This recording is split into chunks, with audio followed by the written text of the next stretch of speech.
দক্ষিণ আফ্রিকায় গত সোমবার দক্ষিণাঞ্চলের শহর জর্জে একটি নির্মাণাধীন ভবন ধসে পড়ে। ওই সময় ভবনটিতে ৮১ জন ব্যক্তি কাজ করছিলেন। এই ভবন ধসে এখন পর্যন্ত ১৩ জনের মৃত্যুর ব্যাপারে নিশ্চিত হওয়া গেছে।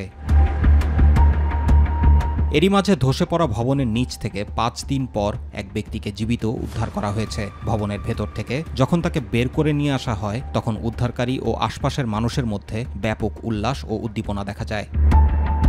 প্রাদেশিক গভর্নর অ্যালেন উইন্ডো সামাজিক যোগাযোগ মাধ্যমে এক্সে লিখেছেন, যেটির প্রত্যাশা আমরা সবাই করছিলাম। ভবনটি ধসে পড়ার পর সেখান থেকে এখন পর্যন্ত ২৯ জনকে জীবিত উদ্ধার করা হয়েছে। এখনও নিখোঁজ রয়েছেন ৩৯ জন। গত জুলাইয়ে ৪২ ইউনিটের এই ভবনটি নির্মাণের অনুমতি দেওয়া হয়। নির্মাণ কাজ চলার সময় কিভাবে এটি ধসে পড়ল এ ব্যাপারে এখনও কিছু জানা যায়নি। জুবাইর রহমান, মাই টিভি নিউজ।